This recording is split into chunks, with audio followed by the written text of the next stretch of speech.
Hello my friends, it's the Game Boy Geek here. Today we're going way back to the year 878. The setting is in England.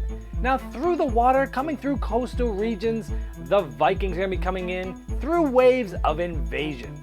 But the English are going to be trying to defend their city shires. Today we're talking about 878 Vikings. This is from Academy Games. It's for 2 to 4 players, takes 1 to 2 hours to play. Today we're going to do a rule school. So I'm going to teach you how to set up and play the game rule for rule so that you don't have to read the rule book and you can get to the fun quicker. So without further ado, here we go.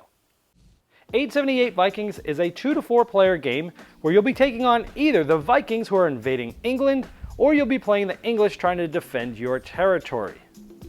It's a card-driven game where you'll be playing movement cards or event cards to change how things happen in the game. You'll be moving armies into different areas and possibly starting battles. You'll be rolling dice back and forth to see who ultimately wins the battle and takes control of the land. The Vikings are very powerful and have leaders that can allow them to move through many more regions and pick up and drop off units as they move. Where the English have to, for the most of the game, just move their units without picking up and dropping off. As Vikings begin to control areas with cities, they'll be able to start controlling them, gaining points. If any time the Vikings get more than 14 points at the end of a round, they'll win. To set up, the first thing you'll do is select one or more factions. You'll see 4 of them here. See, there's 2 sides of this game. There's the Viking side, which has 2 factions, the Berserkers and the Norsemen. And there's the English side, which also has 2 factions that will be played by people, and that is Housecarls and Thane. Now, if you're playing a 4-player game, 2 players will be on a team, and each of those 2 players will select a faction from the same side. If you're playing with 3 players, then 2 of the players will be on a team and select 2 of the factions from the same side, and the other player will play both factions from the other side. If you're playing 2-player, then both players will play both factions from one side. One player will play the Berserker and the Norseman, and the other player will play Housecarl and Thane. So once you've got the faction or factions that you'll be running, you'll take all of the cards and all of the dice from those and place them in front of you. You will also take all of the colored miniatures for your factions using the same colors that are on the card. Now, you can either leave them in this insert by the board, or if you notice, this insert has perforations. You can actually perforate and split up each one of these so they're separate, and then each one of these will house the miniatures, the cards, and it comes with this top that will slide in. Once this is perforated, it will slide right in and keep everything for each faction together. Now, we haven't talked about this yellow faction. We'll do that later. You'll then go through the card decks for each of the factions that you're running. You'll take out any card that has a number greater than 12. These numbers are found on the bottom left-hand side of the cards. These can get removed and placed back in the box, as this is only used during the advanced setup. Now, after you've removed those cards, you'll shuffle your draw deck for the factions you're running. Each faction deck has to be kept separately if you're running more than one faction. You'll shuffle that deck and you'll draw 3 cards into your hand. I have them on the table just to show you, but they would be secretly in your hand. There's 2 types of cards. There's movement cards, and you know their movement. On the left side, there'll be 2 sets of numbers. There's also event cards. Those cards have a scroll in the upper left. When drawing those 3 cards at the beginning of the game, if all 3 of them happen to be event cards, meaning you have no movement cards, you will show them to your opponents. You'll then shuffle them back into your draw deck, and you'll draw 3 more, and you'll keep doing this until you have at least 1 movement card. And so after you reshuffled it might look something like this. Now again, these cards are secret from the other team. However, you can show your cards to the other faction on your team if you're playing with another player, and you can talk about tactics together and show each other your cards. Next, you'll place the game board on the table and you'll set up the English units. You'll notice white borders create different areas around the map. Those are known as shires. You'll look for every shire that has a circle with English faction members on them, and you'll place 1 for each one you see. Here we see a blue Housecarl and a green Thane, so we'll put 1 of each of them there. You'll do this for every shire on the board that has these. Some of them don't have this, so you'll leave them empty. Some of them have 1 of each, some of them have just 1. You'll place whatever you see there for every shire you see this on the board. Next, each English faction will place 4 more units onto any shires on the board. They could be in the same shires, different shires, it does not matter. Then you'll take the yellow Fyrd cards, the 2 yellow dice, and the 10 yellow units, and you'll place them near the English players. We'll go over what these do later. You'll then take the wooden round marker and place it on round number 1. You'll then find the blank dice of the 4 faction colors. You'll place the red, blue, and green into the black drawstring bag. The black, which is reference to the Norseman Vikings, and you'll place it on the turn track on number 1, as it's going to take the first turn of the game. We'll then set up the Viking Invasion. You'll find these Viking Invasion cards. They have A, B, and C on them. There's 1 A, there's 3 Bs, and 3 Cs. You will shuffle in each separate deck the Bs and the Cs. Then you'll take the Bs, place them on top of the Cs, and then you'll take the A and you'll flip it over, and we'll get to set up this first invasion. And you'll do that by placing the amount of black Norsemen and red berserkers as you see on the card. 17 black Norsemen and 8 red berserkers. You'll also grab the standee that matches this Viking. You can tell because it has a specific symbol up in the top left and it has a face. You can then place the Viking Invasion deck along with all the other Viking standees off to the side. You'll next find the standee and the card for Alfred the Great. It looks like this. He's a leader on the English side. You'll place that standee on the round 5 marker, and you'll see because the flag matches the flag there, and you'll place his card right near it as well. You'll then take all of these black Viking scoring markers and you'll place them at the bottom of the board as you see here. The object of the game is to control city shires. At the end of the round, for every city shire that the Vikings control, they'll take their point markers from the left and control them, and that will reveal a number. If at the end of the round there's no controlled shires by Vikings, which means all their scoring tokens are here, the English automatically win. If at the end of any round there's so many of these point markers placed by Vikings controlling shires that it gets to 14 or greater, then the Vikings win immediately. Otherwise, in rounds 5, 6, and 7, the game could possibly end, and we'll go over the scoring later. The flow of the game goes through up to 7 rounds. Each of these rounds will have 4 turns. Each of those turns will be one of the 4 factions in the game. Each of these turns will go through up to 5 different phases.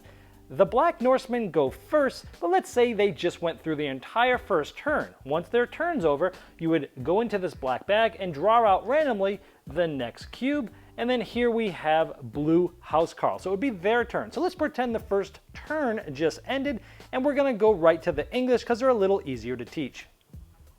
The first phase is the reinforcement phase, and when you're reinforcing the English side, you'll look for shires that they control that are from a reinforcement city.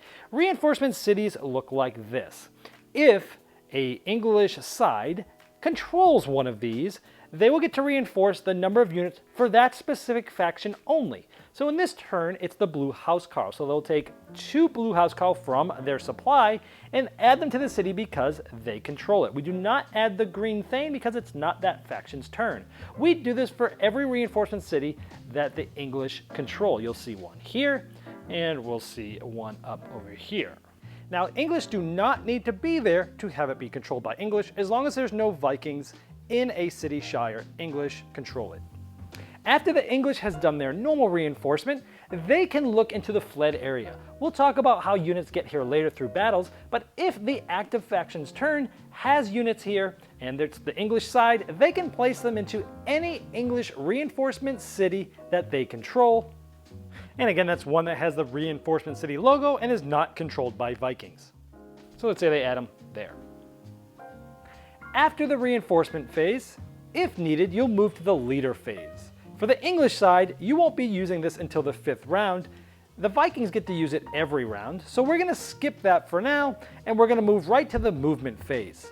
The active faction must play one and only one movement card. And again, those movement cards are ones that have 2 numbers on them. This means you can move up to 2 armies, up to 2 shires away. So we're going to move up to 2 armies, up to 2 shires.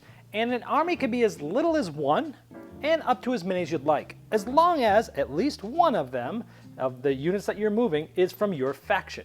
So let's say we have this. I want to create an army, and I'm going to create this army from this shire. It has at least one of the blue faction. I'm going to bring 2 Thane along with me, and I can move up to 2. So I can move 1 to here and 2 to here. That's my up to 2.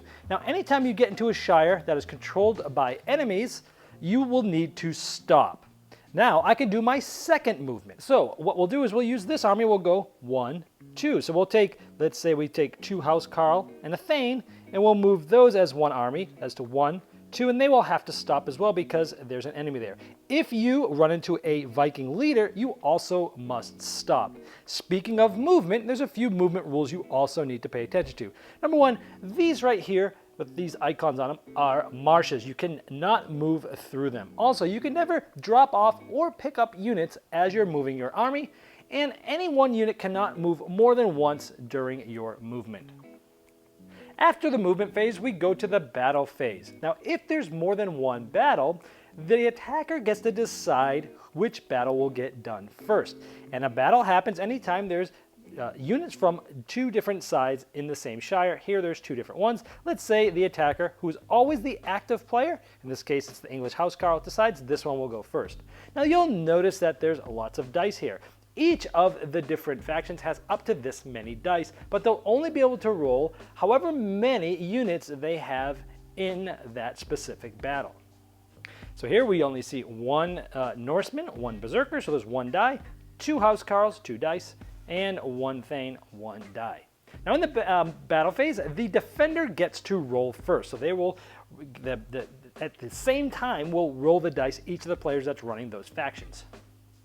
So let's say the defense rolled the dice, and they have a hit and a command action. The hit will happen first, and the side taking the losses gets to decide which unit is going to be removed and placed in the general supply off the side of the board. In this case, they choose the Thane because it is a little weaker than the Housecarl.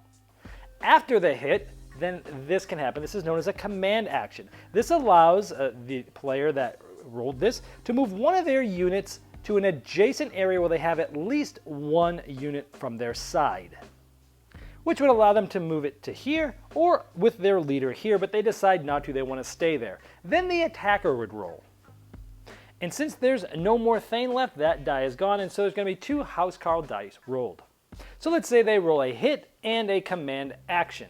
Well, when hitting the Vikings, the first time the Vikings get hit in any battle, they must lose 1 Berserker first. So they don't have a choice. This Berserker has to go into their stockpile. If this was 2 hits, then after the first hit, they would decide which one of them would be taken off the board next. In this case, they don't really have a choice, but after the first hit, they get to decide. The first one is always the Berserker, but it's always only in the first dice roll of a new battle.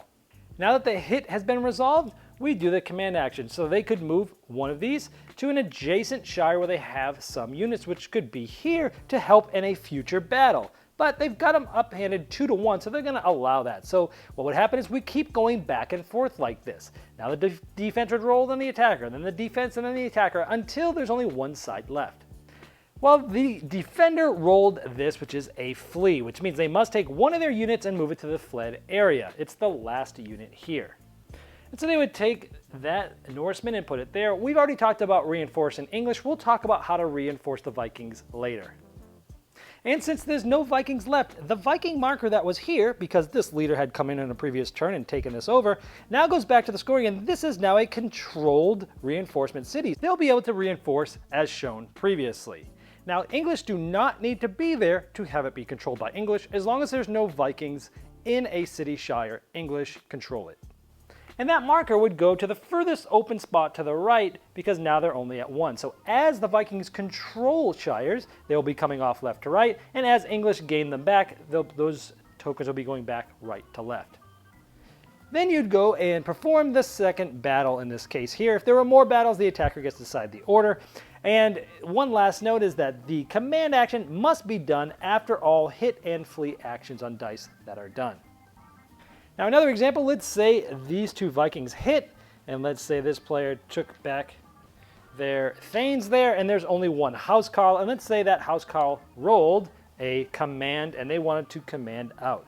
Now they come into an adjacent area that had at least one unit of their side. Now the Vikings would not place their scoring marker here because they're controlling a shire that is not a city. In order to place their marker, they have to control either a reinforcement city like these or a normal city like that. After the battle phase, you go to the draw phase, where they will draw up to 3 cards at the end of their turn, and now we have 3. Again, if at any time during the draw phase you have only 3 events, meaning no movement cards, you would show them to the opponent, you'd shuffle them back into the deck, and you'd draw 3 again until you have at least 1 movement card, just like you did at the beginning of the game. That would end the turn sequence for the active player. You then, out of the draw bag, would randomly pull out one of the next dice cubes, and then it would be the Thane player's turn. They'd go through all the phases we just talked about, and then the last one would be the Vikings. Now let's say those 2 turns finished. At the end of a round, you'd take all these, you'd place them back in that bag, and you'd move this round marker up 1. So let's say we're in round 2, we go to that bag, we randomly pull out, and let's say we pull out the Berserker Vikings. Now this is important that every round, the first Viking faction, and only the first, to be pulled for an active turn, gets to pull a new leader card. Now this essentially is the reinforcement phase for the Viking side, and again, only the first person per round would do this. Now you didn't do this in the first round because the Vikings actually start with an invasion leader card to start the game. So they would draw from the deck. Here it starts with B, they would flip it over, and this will say, in this case, invade the North Sea. It's a new leader, so you would fill it up just like you did during the beginning of the game for the first leader. So here we have placed the right amount of Norsemen and Berserkers on the card. Here is the leader's standee. And after they've set up their new invasion, if there are any fled units, in this case there are for this faction, on the Vikings, they'd be able to take this and place it one of 2 places. They could place it on any of the Viking cards that are in play. Or they could put it in any coastal region that is controlled by Vikings. Like this one is next to water, it's a coastal region, and it's controlled by Vikings, they could put it there. Now in the last round, we skipped the leader phase to go to the movement phase because it's easier to teach. Now that we're in the second round and the Vikings are going, after the reinforcement phase, you go to the leader phase. They have 2 leaders right now. One of them's actually out on the board. It was there from the first turn. And now we're going to be invading with the second one. And this tells you where you can invade from. This says the North Sea. Now the North Sea is said right here, and it's just below the fled units in the top right of the board. Now that North Sea reaches all the way to all these coastal regions up here. And on the right side of the board, all the coastal areas down to this blue line. So as we discussed the leader phase and the leader movement and the leader battles, let's talk about leaders in general, and that this leader here, wherever his standee is on the board, essentially he has all of these units with them. So really all those units are with this leader right here. And during the leader movement, that leader can take any units that are on its card and place them in any shire that that leader currently is in. Also, they could pick up some. So if they were there and those units were there at the beginning of the turn and this leader is moving, well, if they're moving here and this is where they're at, they can pick these up and place them on that leader's card. And so unlike normal movement, these leader movements are able to pick up and drop off from their card to the shires on the board. Now the leaders can pick up or drop off as shown either before, during movement, or after their leader movement. However, any units that they drop off cannot be moved again during that active player's turn. Also, in order to move a leader on the board, they must have at least 1 unit on their card. Now that you know the generals of leader movement, how does it actually happen? Well, just like in the movement phase that we showed you before, during the leader phase, the Viking is going to play a movement card, 1 and 1 only. This says up to 2 armies can move up to 4 shires. Now, up to 2 armies, one of them could be a leader. Both of them could be a leader, but you could also move normal units outside of that afterwards if you have movements available. But let's first go over the leader movement. So let's say they dropped off 2 here, we moved 1 here. A second movement, they don't want to drop any off. Second movement, they come here. Now, unlike a normal movement, as soon as a leader gets into an area or shire that has another unit from the other side, it immediately stops and a leader battle happens. Now let's remember, this Viking leader was the attacker, so the single defender there, the Thane, got to roll first, so let's say they do a hit.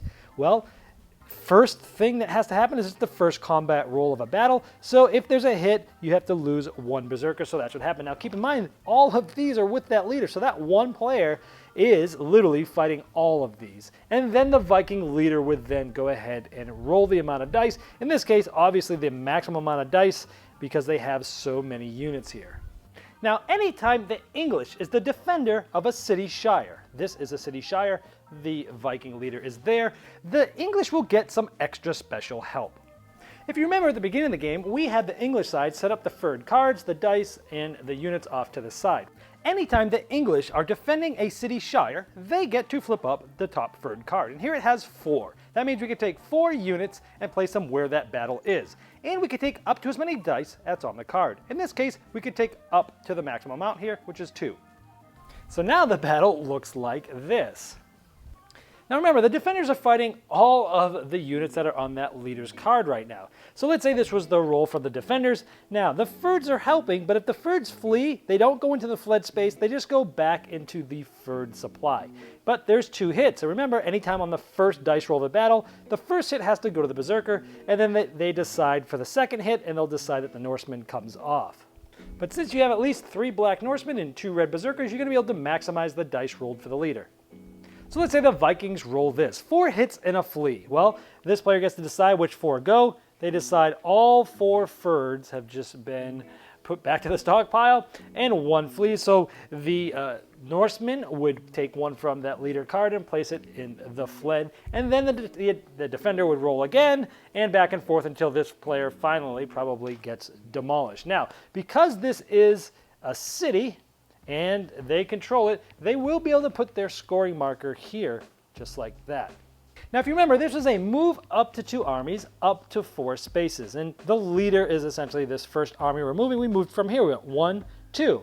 We theoretically have 2 movements left. However, when the leader goes into battle, if they don't defeat the defender on their first roll in combat, they get 1 less movement if they had any left. So this player had by default 2 moves left, which they were going to try to move up here to control and take out this shire. However, since they did not defeat this defender on the first roll, they basically got 1 less. So they're only able to go 1 more, a total of 3, so they can't make it up here. So they'll change their mind and come down here, and again, they'll immediately do their battle. This will be the last shire that the first army will be able to move to, and it would go like a normal battle. Now keep in mind, when I moved here, I probably would want to leave at least 1 Viking here, because if I don't, and I moved without anything there, then I would actually lose control of that as the Viking. The English would have control of that city shire. So as I move here, I will want to drop off at least 1 Viking to ensure that I keep control of that city shire.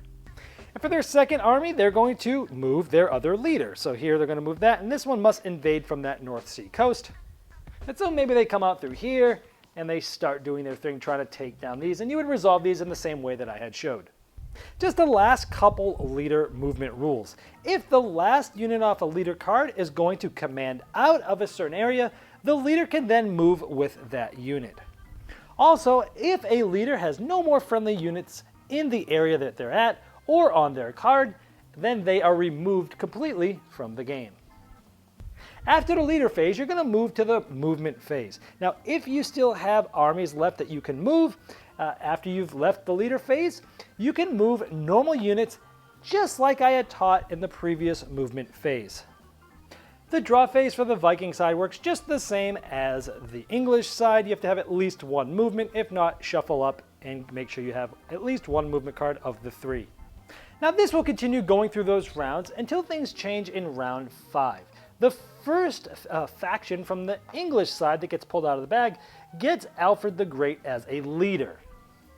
You'll be able to add the amount of housecarls and thanes as shown on the card right under the card, just as the Viking leaders do with their cards, and you'll place it in any English-controlled city shire.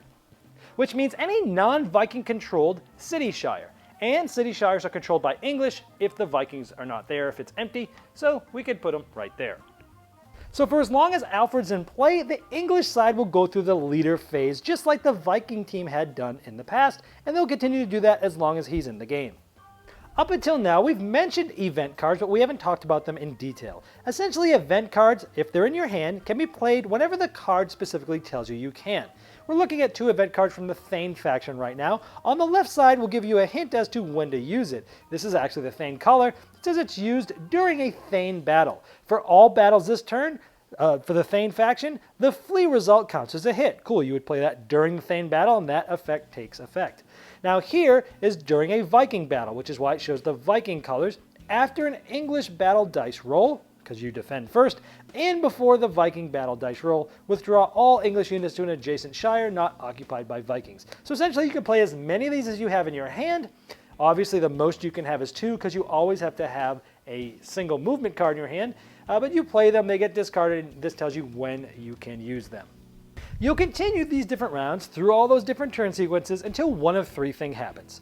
At the end of a round, if the Vikings have 14 control markers on there, they win immediately. Or if at the end of a round, the Vikings control no shires, the English side wins immediately. Other than those 2 conditions, if you're in the 5th round or later, denoted by this line here, the game can end if some specific things happen.